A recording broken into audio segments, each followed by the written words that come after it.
जिनेंद्र, मैं हूँ संस्कृति और स्वागत आप सभी का अंतरयात्रा धर्म परिचर्चा में। हम चर्चा कर रहे थे 18 पापों पर और आज हमारी चर्चा का विषय है 7वां पाप मान। मान यानी अभिमान, घमंड, अहंकार।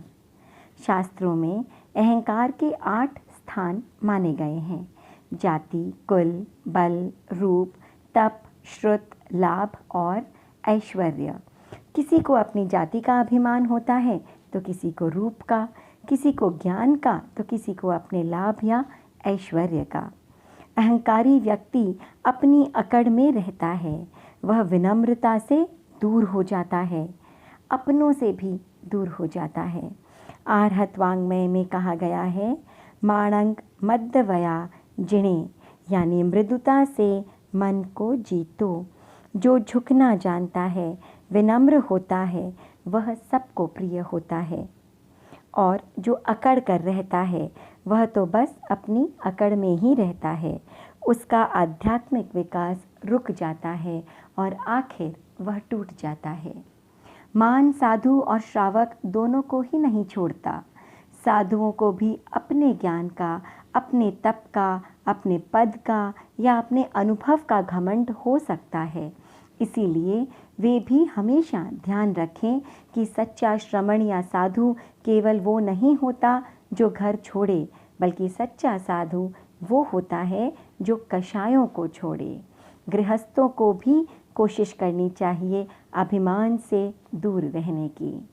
कहना कितना आसान है, मगर क्या हम वाकई ऐसा कर सकते हैं? मान लीजिए आप किसी प्रोग्राम या पार्टी में गए, वहाँ आपने किसी को नमस्कार किया और उस व्यक्ति ने आप पर ध्यान नहीं दिया, आपको महत्व नहीं दिया। अब बात वहाँ ख़त्म नहीं हुई, बात तो वहाँ से शुरू होती है।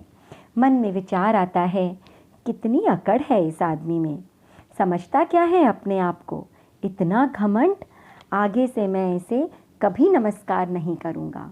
हम समझते हैं सामने वाला अभिमानी होगा, लेकिन ये हमारा मान या अभिमान ही है जिस पर चोट होते ही हम तिलमिला जाते हैं, नाराज़ हो जाते हैं, दुखी हो जाते हैं। अलग अलग लोगों में अलग अलग हुनर होते हैं। कोई गाना अच्छा गाता है तो कोई नृत्य अच्छा करता है, कोई खाना अच्छा बनाता है तो कोई बातें अच्छी करता है, कोई घर अच्छा संभालता है तो कोई दफ्तर या ऑफिस अच्छी संभालता है। हमारा हुनर, हमारी क्वालिटी, हमारा गुण हमारे सुख का कारण होना चाहिए, मगर वह हमारे दुख का कारण बन जाते हैं। जानते हैं क्यों? इसी अभिमान के कारण। हमने कोई काम किया, सामने वाले ने उसे सराहा, तारीफ़ की तो हम खुश हो जाते हैं। लोगों ने तारीफ़ नहीं की तो हम दुखी हो जाते हैं। और किसी ने हमारी या हमारे काम की निंदा कर दी तो हम कितने बेचैन, कितने दुखी हो जाते हैं कि बस पूछिए ही नहीं। ऐसा क्यों है? हम अपनी खुशी के लिए, अपने अंकन के लिए दूसरों पर निर्भर क्यों हैं? ये निर्भरता क्यों? लोगों को लगे तो हम सही वरना हम गलत, लोगों को लगे तो हम गुणी वरना हम अवगुणी। ऐसा क्यों? अगर हम अपनी नज़र में सही हैं तो हम सही हैं, अगर हम अपनी नज़र में गुणी हैं तो हम गुणी हैं। फिर लोगों के नज़रिए से क्यों हमें ठेस पहुंचती है? क्यों उनके मान देने से हमें खुशी होती है और क्यों उनकी उपेक्षा से हम अपमानित महसूस करते हैं?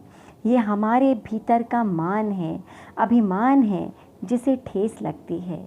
इस दुनिया में बड़े बड़े लोगों को निंदा का सामना करना पड़ा है, अपमान का घूंट पीना पड़ा है, मगर उन्होंने उसे अपने ऊपर हावी नहीं होने दिया।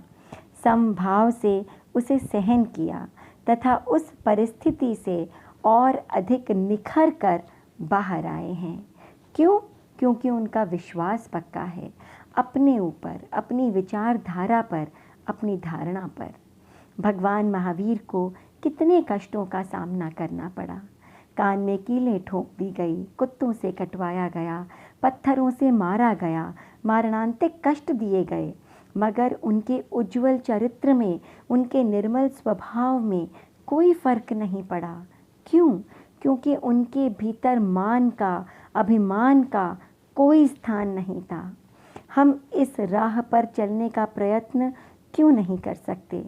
इसी मान नामक पाप का पोषण करने के लिए हम न जाने क्या क्या करने को तैयार हो जाते हैं। शादी ब्याह में अनाप शनाप दिखावा और खर्चा, आलीशान से आलीशान घर, गाड़ियाँ, लाइफस्टाइल, गहने, कपड़े, कभी कभी तो लोग कर्ज लेकर भी अपनी इस तथाकथित सो कॉल्ड सोशल लाइफ और मान सम्मान को बनाए रखने की कोशिश करते हैं, ताकि लोगों के सामने उनकी नाक ऊंची रह सके। इस झूठी मान मर्यादा और दिखावे के लिए लोग झूठ, चोरी और दूसरे अनैतिक काम करने से भी नहीं चूकते। न जाने कौन सा सुख मिलता है इससे, और यह कैसा सुख जो दूसरों का मोहताज है। क्यों ना हम भी इससे उबरने की कोशिश करें, इससे ऊपर उठने की कोशिश करें, दुनिया की नहीं बल्कि अपनी नज़रों में सम्मानीय बनने की कोशिश करें, अशुभ विचारों को शुभ विचारों में बदलने की कोशिश करें, प्रशंसा और निंदा में सम रहने की कोशिश करें, समो निंदा पसंद सासु को जीवन का सूत्र बनाएं।